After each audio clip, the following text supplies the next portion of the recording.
Hello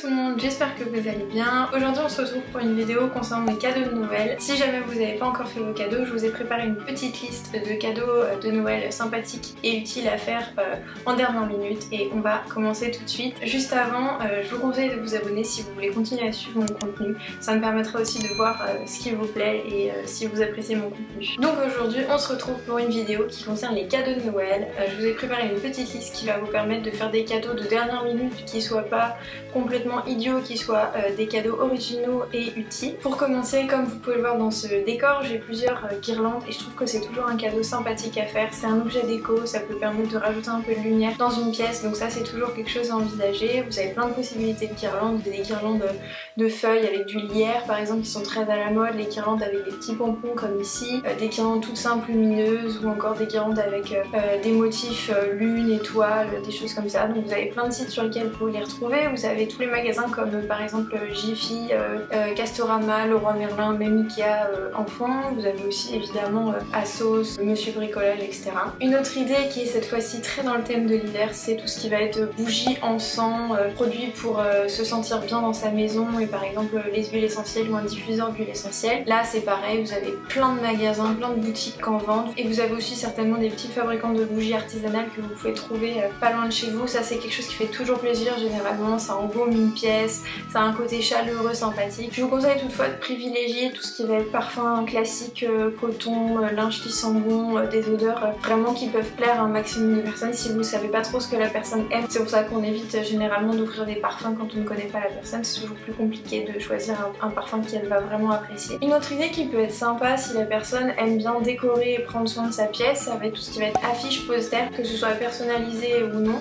Une affiche d'un concert d'un artiste qu'elle aime bien ou une peinture qui représente quelque chose qu'elle apprécie. Si par exemple la personne aime beaucoup les paysages de bord de mer ou de montagne, quelque chose qui s'y rapporte, ou une aquarelle d'un peintre qu'elle apprécie, ce genre de choses, ça fait toujours plaisir. Après vous avez aussi tout ce qui va être outils high-tech, je pense notamment à tout ce qui est enceinte musicale pour pouvoir par exemple mettre de la musique dans la douche, donc une enceinte avec une ventouse ou alors un petit poste pour mettre sur son bureau, écouter de la musique, ce genre de choses. Ça c'est sûr que c'est quelque chose qui va plaire parce qu'on écoute tous de la musique, on aime bien tous mettre la musique en dehors de nos écouteurs quand on est chez soi. Donc ça peut aussi être quelque chose à rajouter sur votre liste pour quelqu'un de votre famille. Et dans la suite de l'enceinte musique, vous pouvez aussi offrir, si vous connaissez les mesures par exemple de l'ordinateur ou du téléphone de la personne à laquelle vous voulez offrir un cadeau, vous pouvez prendre une pochette d'ordinateur ou des stickers pour coller dessus ou un trépied si elle fait de la photo ou une coque de téléphone. Ça aussi c'est des petites attentions, surtout si c'est personnalisé, ça peut vous permettre d'avoir un cadeau un petit peu unique et original pour cette personne que vous appréciez. Dans les petits cadeaux qui sont toujours appréciés, vous avez aussi tout ce qui va être cuisine, mais plutôt les tasses ou une jolie assiette. Si vous êtes sensible au zéro déchet, au recyclage, à l'environnement, vous pouvez offrir par exemple un kit zéro déchet, c'est-à-dire avec un Tupperware en métal par exemple, un kit de couverts en bambou aussi, comme ça la personne n'a pas besoin d'emmener ses propres couverts ou de prendre des couverts jetables quand elle achète à manger. Donc ça peut être quelque chose qui peut être sympa pour une personne qui est sur le chemin du zéro déchet ou qui y pense ou qui mange beaucoup à l'extérieur aussi. Ça peut lui permettre de développer son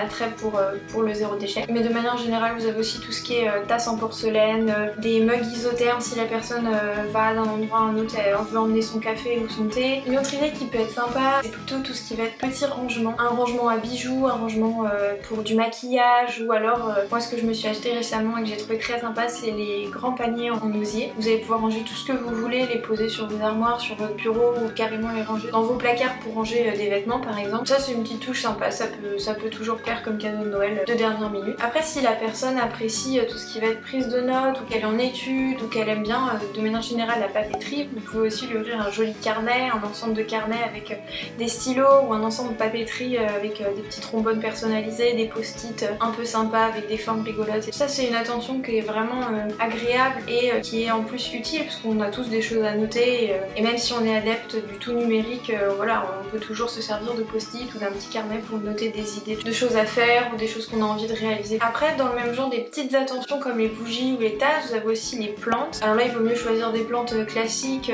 petite taille, qui peuvent aller à tout le monde, qui n'ont pas besoin forcément d'un entretien spécialisé et d'une connaissance des plantes vraiment importante. Vous avez tout ce qui est cactus, plantes grasses. Bon, moi je suis le mauvais exemple puisqu'apparemment je fais mourir mes plantes tellement il fait chaud dans ma chambre, mais les plantes c'est toujours quelque chose de sympathique aussi. Après vous avez toute une catégorie de produits plus cocooning, sympathique, agréable. Ça va être tout ce qui est bouillotte, un plaid, des chaussettes pilou-pilou ou un espèce de manteau en matière toute douce, vous voyez.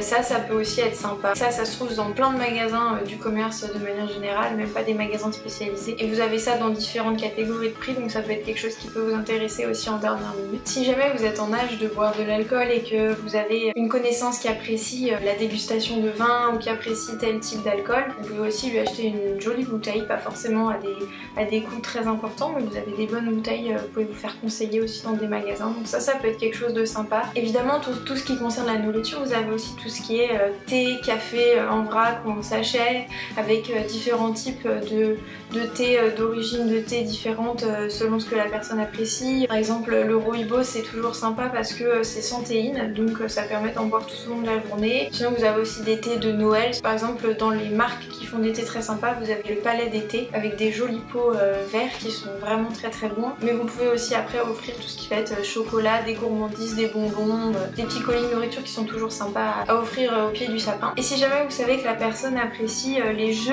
ou qu'elle aime beaucoup faire des puzzles ou qu'elle aime bien jouer à des jeux de société avec les membres de sa famille ou des amis, vous pouvez toujours chercher de ce côté-là dans les magasins spécialisés type le Jouet Club, la Grande Récré. Vous avez des puzzles avec un très grand nombre de pièces qui peuvent lui permettre de faire ça sur plusieurs jours voire plusieurs semaines. Vous avez aussi tout ce qui va être jeux de société évidemment, donc là en fonction des goûts de la personne. Si elle est plutôt jeux de société type le Yes, le Monopoly, dans ce cas-là vous avez une multitude de jeux, mais vous avez aussi tout ce qui est les petits jeux, ou bien des jeux de cartes tout simplement. Ça c'est aussi quelque chose qui peut être utile et qui peut être transporté, donc quand la personne va d'un endroit à un autre elle peut l'emmener. Vous avez évidemment aussi le classique du livre, du film, d'un album de musique si jamais vous connaissez un peu plus les goûts de la personne, ou alors vous voulez complètement lui faire découvrir quelque chose. Ça aussi c'est des cadeaux de dernière minute qui plaisent généralement. Vous avez un large choix de choses généralement sans forcément passer par Amazon. Vous pouvez aussi aller dans des librairies qui sont désormais ouvertes. C'est toujours quelque chose de sympa si vous connaissez un peu les goûts de la personne. Voilà, donc cette vidéo est désormais terminée. J'espère qu'elle vous aura plu, que ça aura pu vous aider, vous donner des idées de cadeaux à offrir à vos proches, aux personnes que vous aimez pour Noël 2020. Je vous laisse vous abonner si vous voulez toujours suivre mes vidéos et que vous êtes intéressé par le contenu que je produis. Je vous laisse aussi mon Instagram en barre d'infos si jamais vous voulez qu'on se retrouve là-bas. Je partage là-bas les backstage surtout de mon aventure YouTube qui a commencé il y a un mois et demi à peu près. Donc voilà, si vous avez envie de me suivre là-bas, je vous laisse mon Instagram et je vous laisse. On se retrouve très bientôt dans une nouvelle vidéo et bonne fête à tous. Salut!